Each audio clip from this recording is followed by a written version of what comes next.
Welcome, everybody, to the Winner's Circle Sports Betting Channel. My name is Ross Benjamin. I'm your host, and today I'm joined by two terrific sports betting experts, and Mr. Kyle Hunter and Mr. Doug Upstone of DocSports.com, myself and Kyle of GamblersWorld.net. Boys, starting with Kyle, how are you, my friend?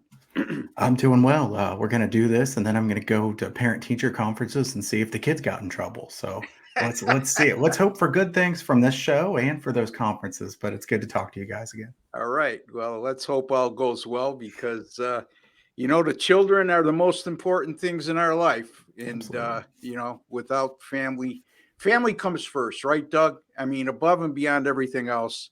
I think I speak for everybody on this channel when I say that. Yes, it does. And fortunately, those days, as I mentioned to just before you came on, Ross, mentioned to Kyle and I know my parents, those conferences were not fun for them or me. And then when I had to go for my son, it was exactly the same thing. So, you reap what you sow, right? Yeah, that's what they say. Sometimes be careful what you wish for kind of things. But anyway, college football, we're talking today, and we're going to be talking South Carolina and Texas A&M. That will be my game I'm going to discuss. Kyle will be looking at the world's biggest cocktail party, Georgia and Florida in Jacksonville, neutral site. And Doug will be looking at two teams he's very familiar with, the Ohio State Buckeyes and the Wisconsin Badgers. And maybe he'll side, who knows, he'll side with Kyle's beloved Buckeyes. You just never know.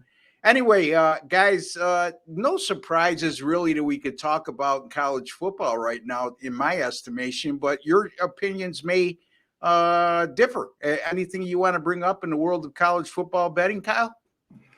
I think, the Buckeyes getting by Penn State last week, not the prettiest game, but they made it through. I don't think there's been too many surprises at the top here lately in college football. There's still a lot of time left. I'm hearing people say, oh, these teams are going to win out and stuff. I still think there's going to be some of those upsets. Washington almost got upset by Arizona State. That game could have gone differently at the end of that for sure without that pick six. But I think there's going to be plenty of good finishes coming. Yeah, Washington's sort of been flat over the last couple of weeks, in my estimation. I don't know if the pressure's getting to them. Michael Penix continues to play very well, but his numbers aren't gaudy like they were in the first half of the season, but he's still very effective, Doug, and still remains one of the top candidates to win the Heisman Trophy, even though the kid from Michigan, as we spoke earlier this week, McCarthy, right now is the odds-on favorite. Absolutely. No, so he looks good. And I'm going to go off the beaten path a little bit here. And I'll make this quick. One team that has caught my eye all year, and it kind of goes back a little bit to history, though, is New Mexico State.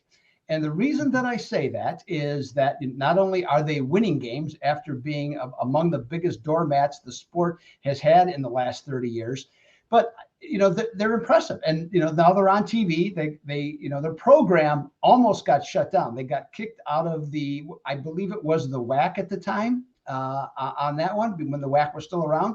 Got kicked out. There was a lot of conjecture that maybe they should drop down to division or at the FCS level. They didn't. They hung in there. They went independent, and by doing that, they kind of hung around. Didn't give it up. And now here they are. They're in a regular conference again. They hired, I would say, arguably the best coach they could possibly get in Jerry Kill. Jerry Kill rebuilt Northern Illinois. He rebuilt Minnesota, and he's doing exactly the same thing there. It's just, it's a really nice story. And for those that like to bet especially these midweek games, I mean, they cover spreads. Yeah, well, they certainly did on Tuesday night. And, Kyle, another team, UNLV, perennial doormat, all of a sudden they're 6-1. Now, when we talk about both of these programs, we're not insinuating they're top 25 caliber.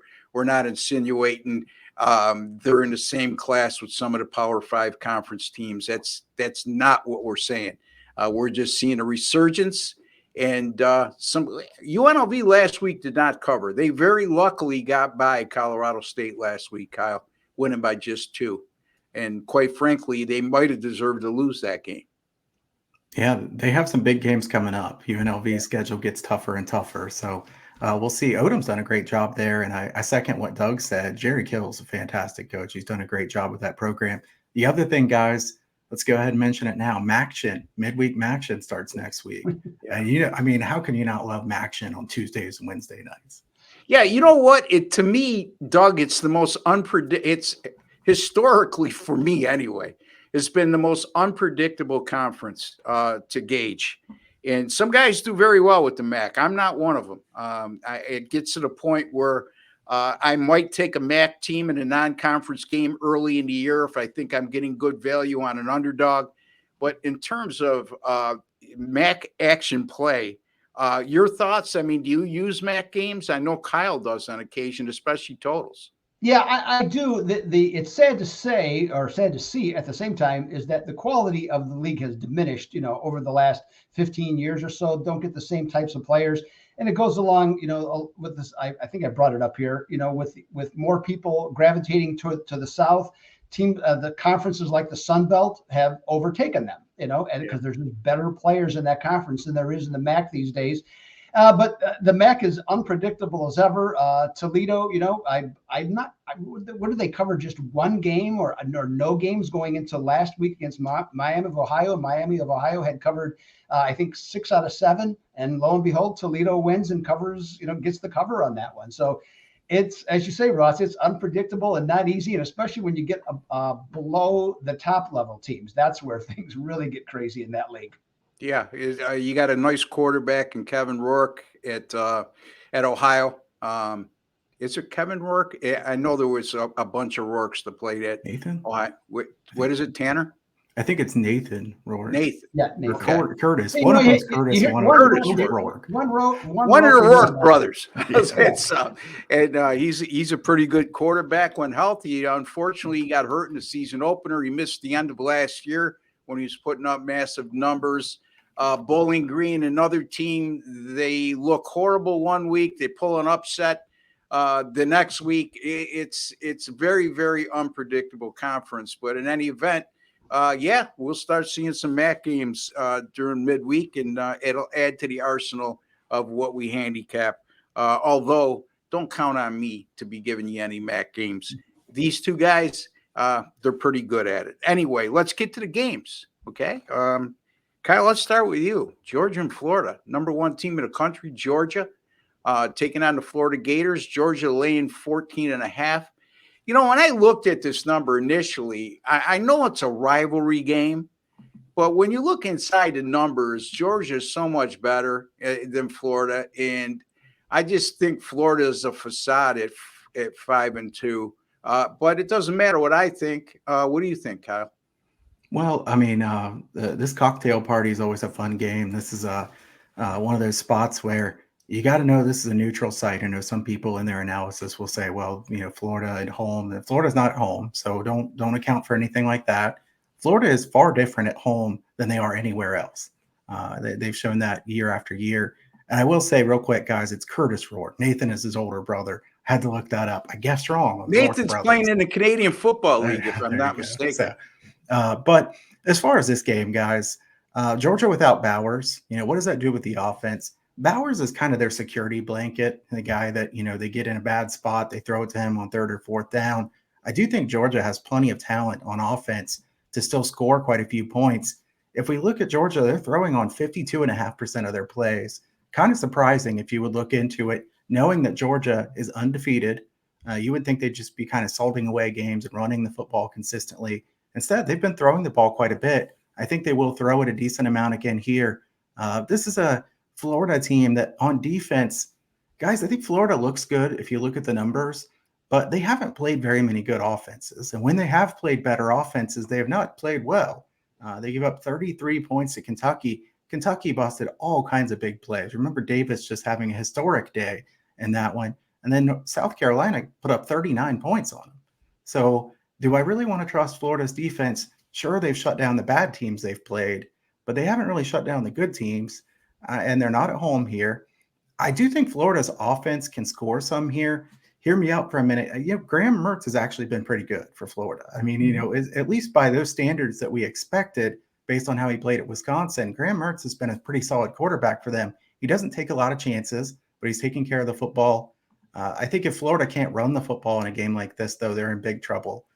They need to be able to run the football, kind of play keep away.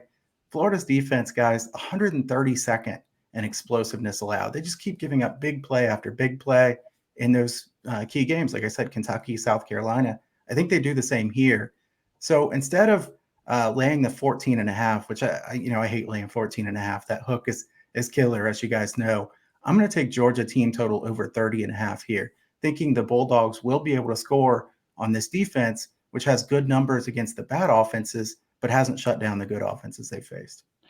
All right. So Georgia over the team total of 30.5 for Kyle Hunter over Florida. I think that's a good bet.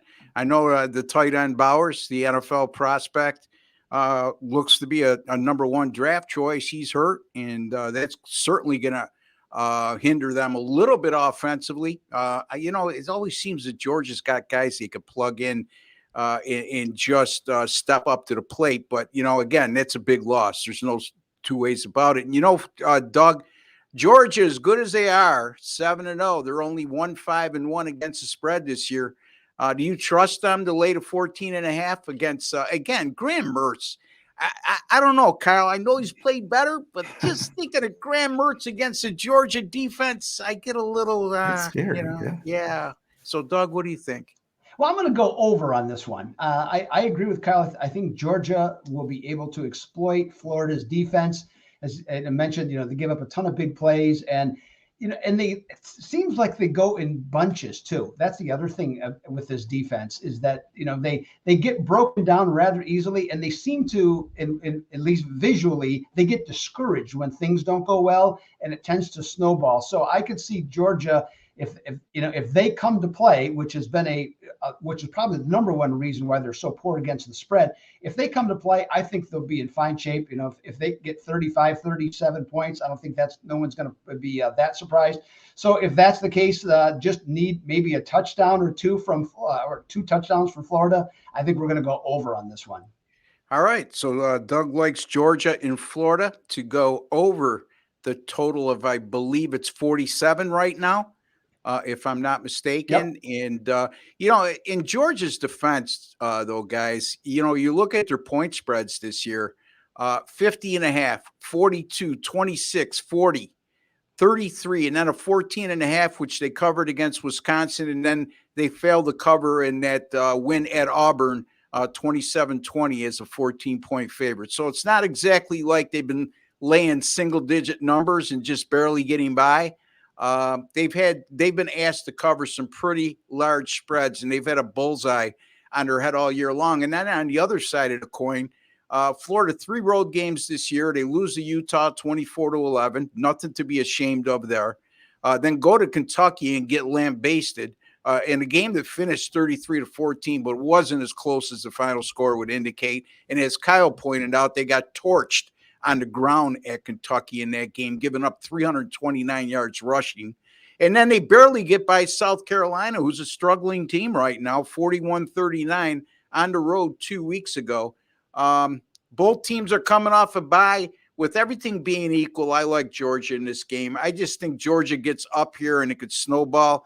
And I know Kyle makes a good point, like I alluded to with the quarterback from Florida, Graham Mertz, but I am not a Graham Mertz guy, especially when he plays quality teams. And so I'm going to have a small lean toward Georgia here and not going to let that hook scare me away. All right, let's get to Doug. Ohio State and Wisconsin, right up your alley, Doug. So again, right now, Ohio State, the total in this game is 45.5, and Ohio State, I believe, is a 14.5 point favorite the last I checked. But what say you, my friend? Yeah, this game's going to be on NBC, as a matter of fact, at 7:30 Eastern. And so the Ohio State defense is one of the best in the country. We've seen that all season long, holding teams that average 26.7 points per game to just 10. They're third nationally in points allowed. Buckeyes begrudgingly allow not very many yards either. Number 4 in the country in total defense. Well, Wisconsin's defense is not as strong as it's been. When you look at overall, they're only giving up 18.6 points per game. Now they have done, they've done it by, a little bit of bend but don't break in this case. Since giving up 31 to Washington State in game 2 on the road, they've only permitted 16 points per game. Now, I will qualify that by saying some of the competition, especially in the Big Ten, not exactly a lot of great offenses that they face. Ohio State's offense continues to struggle to run the ball. They're an unheard of 101st against the run. Okay, with the run, excuse me, and at 128 yards per game, and Kyle will back this up. That's a number I don't recall the last time I've ever heard of something like that from them. But I'm thinking here that Ryan Day is going to, though, want to attack the Wisconsin run defense, because in 3 of their last 4 games, they've given up 194 or more rushing yards, which is very un-Wisconsin-like, too. Now, we understand how good the Buckeyes passing game is, and especially now that Marvin Harris Jr. is completely healthy.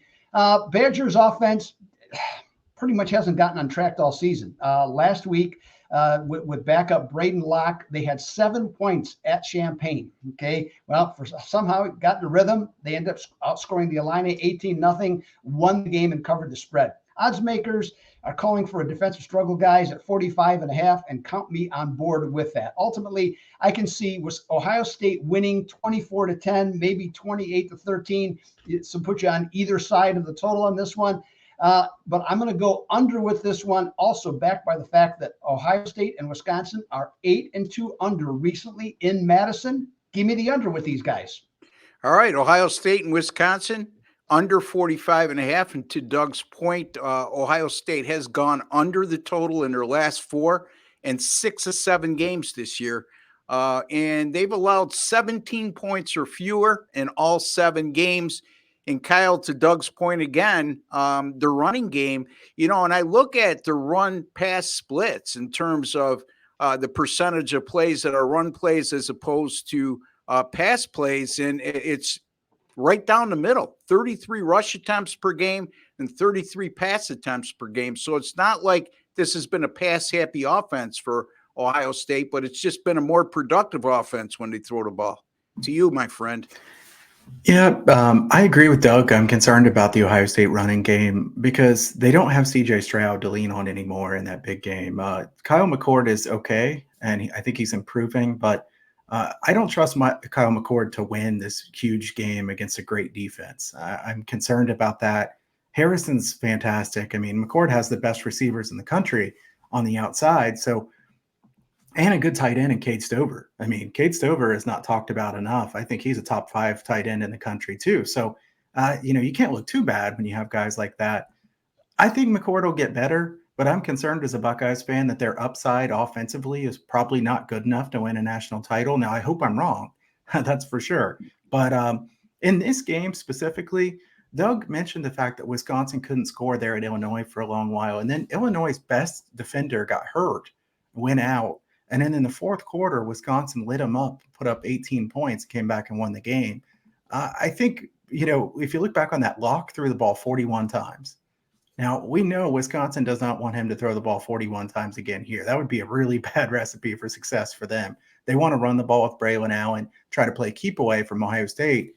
So we'll see if they're able to do that. The Buckeyes defense, they switched their theory in the offseason. They were so aggressive with Jim Knowles in the past that they gave up some really big plays.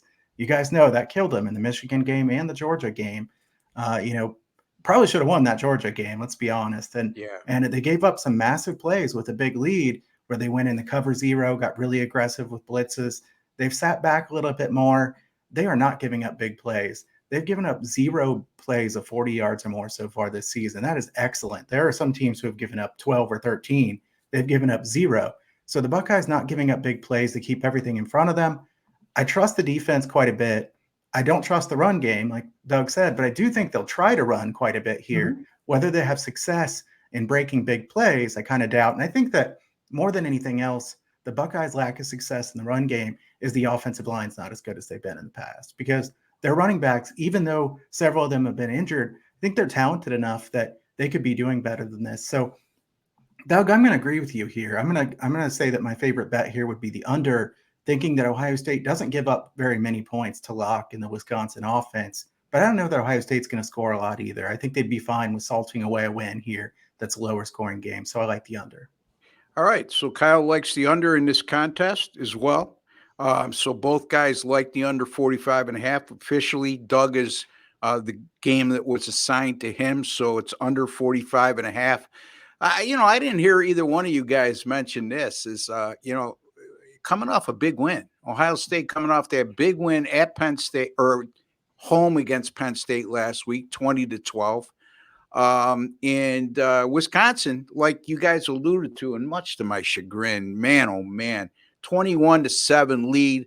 I'm getting points at home, +3, and they allow a dormant Wisconsin offense for 3 quarters to wake up in the fourth quarter. And the kid locked, Doug, he was locked in, with no pun intended, in the fourth quarter. And all of a sudden he gained a lot of confidence and was throwing the ball well. I think this is a little bit of a danger spot for Ohio State, not so much in the respect that I think they're going to get upset, but I think this game is going to be much more difficult than the Buckeyes faithful, including Kyle, is going to be comfortable with.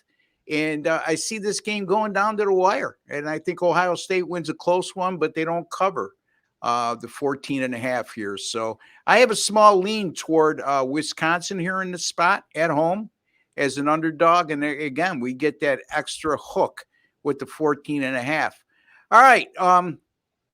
Guys, you want to comment on Ohio State coming off a big win? Does that enter your mind whatsoever and how they respond? I know when they beat Notre Dame, and I'm going to go to you, Kyle, because you're a loyal Buckeye follower. When they beat Notre Dame in that big game, they did win and cover against Maryland, but that game was up for grabs going into the fourth quarter. Oh, I was at that game. I was very concerned, Ross. That was took my son to the game, and I didn't want to see him see a loss. And I was afraid it was going to happen for a while. Now, I think the Buckeyes are in a tough spot here. I would hate to lay 14.5 points. The Buckeyes are much more talented than Wisconsin, but we have seen strange things happen in Madison, especially night game, jump around. They're going to be going crazy. So I don't think this is a good spot for Ohio State. I think the Buckeyes will win, but no, I wouldn't want to lay the points here either. Yeah, you know what? I'm not crazy about this card on Saturday at all. It's almost like if you're going to make some plays on sides, they're almost forcing you to take some big favorites, double-digit favorites. I'm just not crazy about the card whatsoever, but usually when that happens, I have a good day. So you go figure. Anyway, I'm going to look at South Carolina and Texas A&M. The game will be played in College Station. 12 o'clock noon Eastern time kickoff. And I'm right now 14.5 point favorite, the total 53.5. I look for every reason I can. I backed South Carolina last week and they let me down. I thought it was a good spot for them and I just can't trust them anymore. I mean, their last 4 defensively, they've been absolutely horrific. They've allowed 36.5 points per game and 484 yards per contest in their last 4. They're also 0-3 straight up in ATS in their last 3, losing by 15 points per contest, getting outgained by 107 yards per game. And they're going to be facing a Texas A&M team that's 4-1 straight up at home, and home and neutral, I should say. Their only loss in that sequence came to Alabama, 26-20, in the game they were right in to the bitter end. This is also a South Carolina team 0-3 straight up on the road, and they've been non-competitive for the most part, losing by 17.7 points per contest on the road. A&M will also be playing with revenge from last year's 30-24 loss in Columbia, South Carolina. And A&M also, since South Carolina joined the SEC, the Aggies are 4-0 straight up at home against South Carolina, winning a couple of those games handily against some better South Carolina teams, by the way, than the one they're going to put on the field on Saturday. I'm not going to use this as part of definitely not going to use it on my members side or my pay selections for sure. But because it's an assigned game, my best, not guess, but my best conclusion here is I can't trust South Carolina. I think A&M will move the ball at will in this game. and they'll get enough stops. And on their home field, I like A&M here, minus 14.5 over South Carolina. Kyle? I'm going to be honest, Ross. So when I look down through the board here, this is one of the last games I'd want to bet of any of them. I don't want to trust Jimbo Fisher that much, but I definitely don't want to trust the South Carolina defense. If I had to pick this game, I'm going to take over. It's just something that I would lean toward based on the pace that Texas A&M will play at, based on the efficiency that South Carolina has been giving up. I have to lean to the over. I think the spread's really difficult here. Talent-wise, Texas A&M much better. Are they actually going to play up to their ability? I don't know. I think this is a tough one, but I'll lean the over here in this one. Yeah, okay. And that makes sense. Over 53.5, especially when you consider the fact what South Carolina has been allowing over their last 4 games. Doug, any thoughts? Yeah, on this one, South Carolina is just worn out defensively. I mean, they have played, if they haven't played the toughest schedule in the country, it's in the top 5 for sure. And, they even in the North Carolina game, the first game of the season, you could see some defensive weaknesses right away in that one. Offense looked good, but, the offense can be stopped. They don't run the ball particularly well, so it all's on Spencer Rattler to do the job. Spencer Rattler going up against that pass rush, that's a problem for me, Texas A&M. I just think they're just going to come in there and they're just going to roll them. So, yeah, the spread is a concern, but I think ultimately A&M gets the job done because I just don't think South Carolina is going to have the energy to really make this a close game going over 4 quarters. Yeah, and I don't think Jimbo Fisher can afford a close call nor a loss in this type of situation because his seat is about as hot as they come.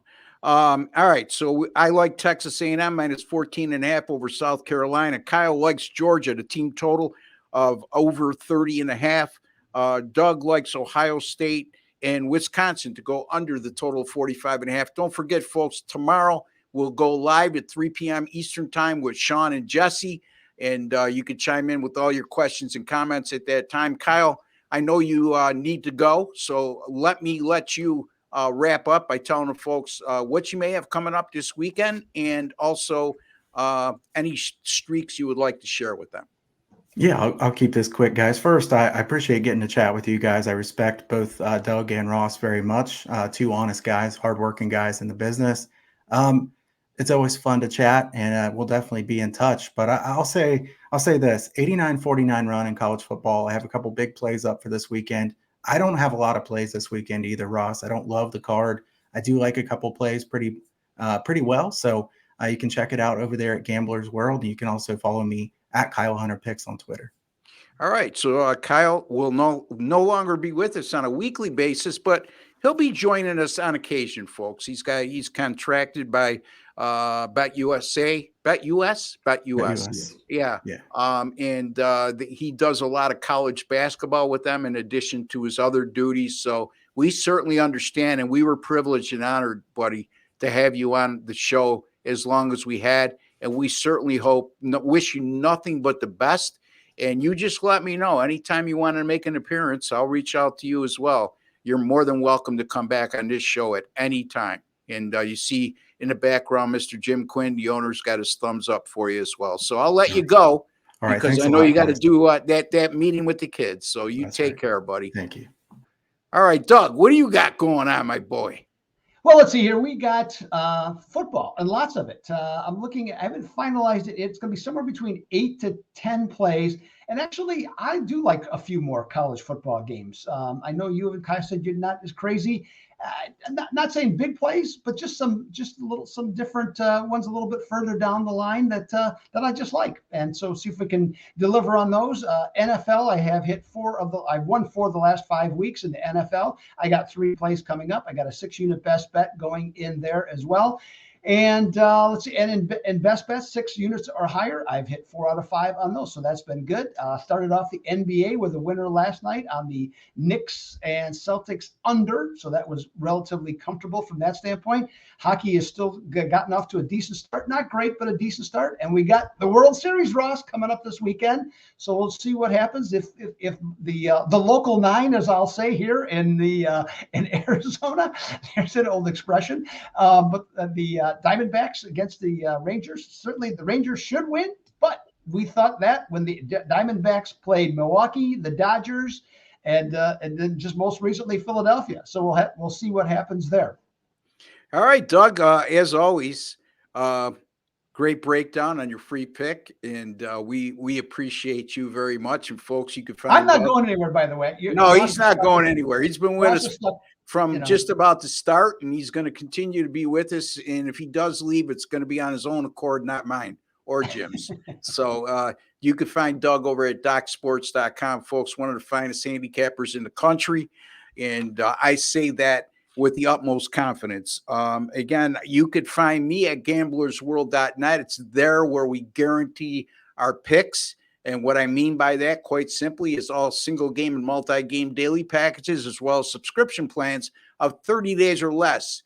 When you invest in us on any of those ventures, if you don't win, you don't make a profit, we will credit back your account the exact amount you paid out of your pocket for those picks or subscription plans. So it doesn't get any better than that. 10 great handicappers there. I've been fortunate enough to be number one on the leaderboard right from the get-go at the site, pretty much right from the get-go, and I continue to be.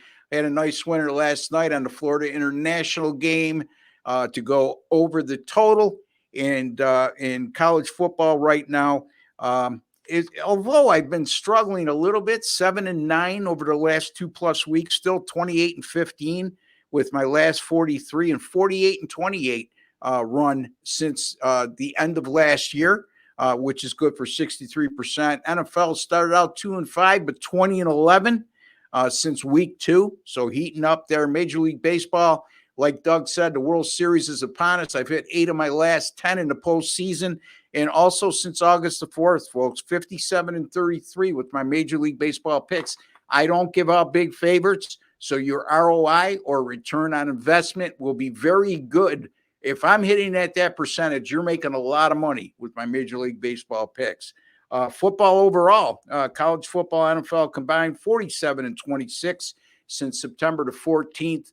So a lot of good things happening for me over at gamblersworld.net, along with all the other great handicappers. Gamblers World, of course, is our great sponsor, and our hats off to Mr. Jim Quinn, our owner, who gives us a lot of support, not only on this particular podcast, but also at the website as well. So make sure you visit there. Folks, if you have not subscribed to our YouTube channel, please take a second to do so. You'll see a WC logo in the bottom right-hand corner of your screen, if indeed you're watching on your PC. If you're on your smart TV or mobile device, a black subscribe button right underneath, and click on that. That'll get you subscribed absolutely free, no charge, no hidden agenda. You'll just be privy to the best sports betting podcasts on the internet today, and I say that with the utmost confidence as well. Again, folks, there's a like button right underneath your video box as you're watching. Doug's going to tell you what he wants you to do with that like button.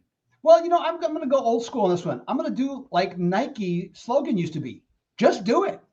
Just do it. Hit that like button, folks. Just do it. And it's just a small token of your appreciation for the time, work, and effort we put in to bringing you a quality podcast on this channel, and also to make you a smarter sports better today than yesterday. Just another friendly reminder, tomorrow we go live at 3 p.m. Eastern time. Be sure to join us. Jesse Schule and Sean Higgs will be with me. We'll be answering all your questions and comments, and look forward to that. Until the next time, for Doug Upstone and Ross Benjamin, I'd like to wish each and every one of you all the very best. Take care and God bless, folks.